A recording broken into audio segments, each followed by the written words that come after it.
नमस्ते। सोमवार की अष्टमी का मतलब बताया था जिस दिन शंकर और पार्वती के मिलन का दिवस हो, और केवल एक माता पार्वती के अकेले मिलन का नहीं, 64 योगनिया तक भगवान शंकर से मिलने के लिए आती है। कहते हैं सोमवार के दिन की अष्टमी पढ़ने पर, कौन से दिन?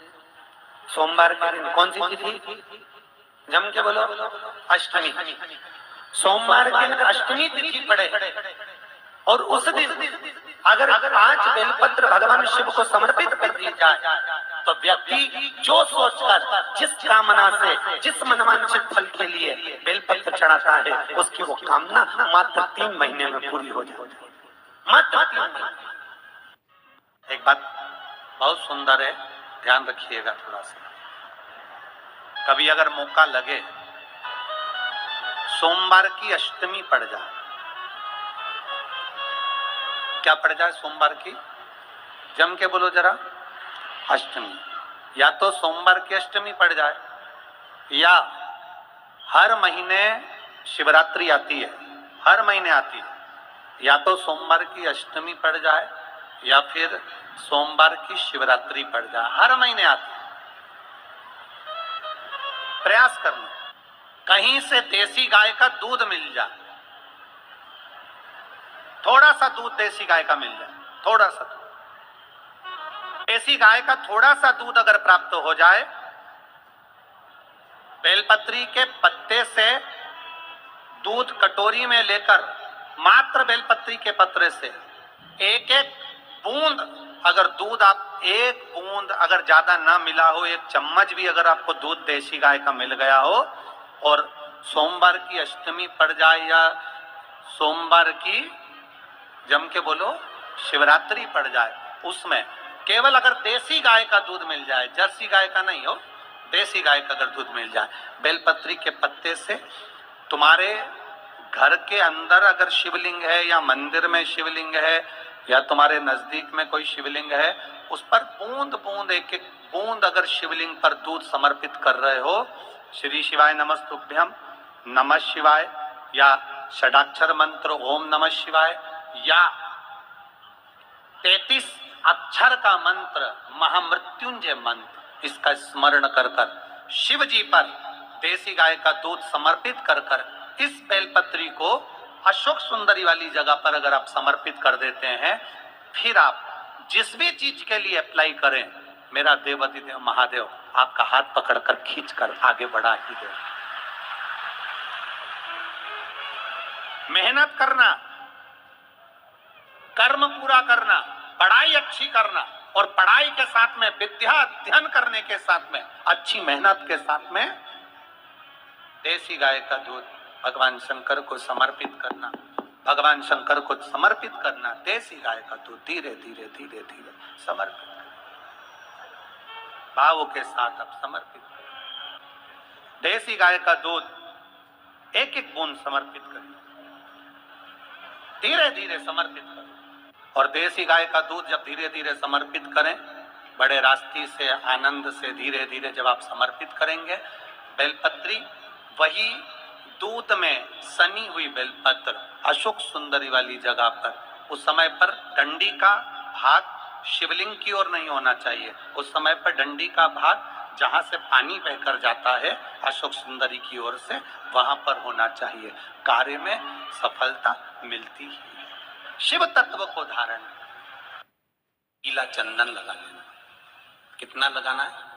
बीच वाला जो पत्ता है उस पर पीला चंदन। जब आपको लगे कि मेरा जीवन बहुत कष्टमय है, अब ये रोग, अब ये कष्ट दूर ही नहीं हो रहा, अब ये आए दिन तकलीफ पर तकलीफ बढ़ती जा रही है, आए दिन रोग, बीमारी, पैसा घर में बच नहीं रहा, बहुत कष्टमय जीवन है, इसमें लगाओ पीला चंदन बेलपत्री की बीज पत्ती पर। महाराज, और बीज पत्ती पर जब चंदन लग जाए, लगने के बाद में ये दोनों पत्ती पर लाल चंदन लगा लीजिए।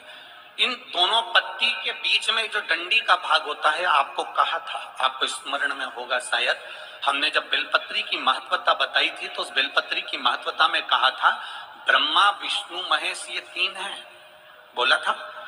बीच में ये बड़ी पत्ती से लेकर जो 2 पत्तियां होती हैं, इनके बीच में जो जगह बचती है, इसमें मां पार्वती के 64 योगनियां, मां पार्वती अपनी पूर्ण सिद्धि के साथ में जितनी भी देवी के स्वरूप हैं, वो माता 64 योगनियां देवी के स्वरूप में यहाँ पर विराजमान होती हैं।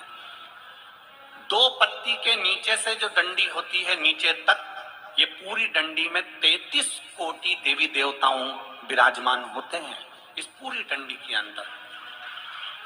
तो जो बीच वाली पत्ती है, ये जो बीच वाली पत्ती का जो भाग होता है, इस पत्ती के भाग में शहद का प्रयोग कर कर, यहाँ पीला चंदन, लाल चंदन, शहद का प्रयोग कर कर, इसी तरह से पकड़कर ये बेलपत्री की जो डंडी है वो अशोक सुंदरी पर जब आप समर्पित करें तो जहां से जल बहता है उस ओर पर इस पत्ती को चढ़ाकर केवल आपके हृदय की बात कहकर देवाधिदेव महादेव से कोई भी शिव जी का मंत्र, पंचाक्षर नमः शिवाय, षडाक्षर ओम नमः शिवाय, श्री शिवाय नमस्तुभ्यम, या महामृत्युंजय मंत्र, जो शिव का मंत्र हो आपके पास में, उसको बोलते हुए देवाधिदेव महादेव को धीरे धीरे जल की धार चढ़ाना प्रारंभ करो।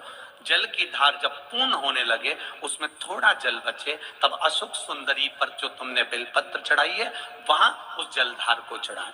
ये प्रयोग आपको केवल सोमवार की अष्टमी पढ़ने पर ही करना है। कौन से दिन करेंगे? जम के बोलिए जरा। सोमवार की अष्टमी पढ़ने पर यह प्रयोग करें और जल चढ़ाकर बाबा से विनती कर कर उसी बेलपत्र को वापस उठाकर कहीं जलाशय में या किसी पेड़ के नीचे विसर्जन कर दें और 1 लोटा जल वहां भी चढ़ा दें। बस निवेदन कर कर आ जाइए, मेरा बाबा 3 माह के अंदर हाथ जरूर पकड़ेगा और आपको दलदल से बाहर निकाल देगा। बात और आपसे कहेंगे, उतारिएगा। जिसके शरीर में सफेद चमड़ी पड़ने लगती है, चर्म रोग हो जाता है, या चेहरे पर आंख के पास में पूरा कालापन आ जाता है, उसको हमेशा याद रखना है, लाल चंदन का लेपन पीपल के पत्ते पर करिए। काय पर करना है? पीपल के पत्ते पर लाल चंदन का लेपन करिए। लेपन कर कर सोमवार की अष्टमी के दिन उसको लेपन कर कर वापिस निकाल कर शंकर भगवान पर उसका धीरे धीरे त्रिपुंड बनाकर लेपन करना प्रारंभ करिए। जब आप त्रिपुंड बनाकर लेपन करना प्रारंभ करें, उसके बाद उस चंदन को जो सोमवार की अष्टमी है तब निकाल कर लिया है और निकाल कर लाकर उसको डब्बी में रख लें। उस चंदन का प्रयोग चर्म रोग के स्थान पर थोड़ी थोड़ी मात्रा में करना प्रारंभ करें, पानी के साथ मिलाकर। परंतु उस चंदन को केवल 6 से 7 दिन में प्रयोग करिएगा, ज्यादा नहीं। धीरे धीरे चमड़ी, परंतु उसको सोमवार की अष्टमी के दिन सिद्ध कर कर बनाना है, उसको सोमवार की अष्टमी के दिन चढ़ाना है। श्री शिवाय नमस्तुभ्यम या ओम नमः शिवाय या पंचाक्षर मंत्र या महामृत्युंजय मंत्र, जो आपको आता हो, शिव जी का जो नाम आपको याद हो, उसको बोलकर चढ़ा। उसको लिया, फिर उसको अपने शरीर पर लगाना प्रारंभ करो। उसका फल आपको 15 दिन के अंदर धीरे धीरे धीरे धीरे प्राप्त होना प्रारंभ हो। लाल चंदन का प्रयोग शिव जी के लिए अवश्य। सोमवार के अष्टमी के दिन अशोक सुंदरी वाली जगह, सबको मालूम है ना अशोक सुंदरी की जगह, अशोक सुंदरी वाली जगह पर 7 हल्दी की बिंदी रख दी जाए। लड़का लड़की जिसका विवाह नहीं हुआ उसका हाथ रख दिया और वही हाथ के छापे पीपल के वृक्ष पर 5 लगा दिए जाएं। महाराज 3 महीने उसका विवाह पक्का हो जाता है। सोमवार की अष्टमी का इतना भाव है, सहज नहीं है। सोमवार की अष्टमी शिव और आद्य शक्ति का मिलन है। सोमवार की अष्टमी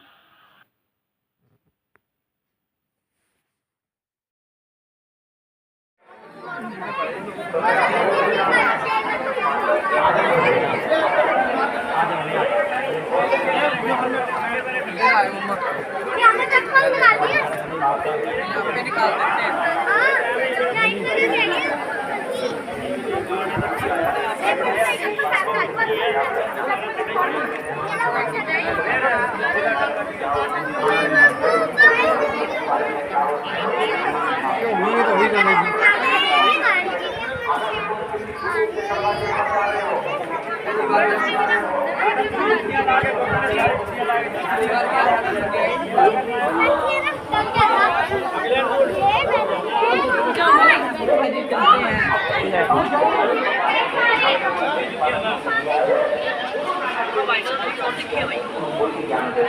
गुरु नानक देव ने क्या ज्ञान दिया कि गुरुद्वारे में जाओ, चाहे तुम भंडारे में जाओ, चाहे तुम लंगर करने के लिए जाओ, तो लंगर करो न करो, खाओ न खाओ, भोजन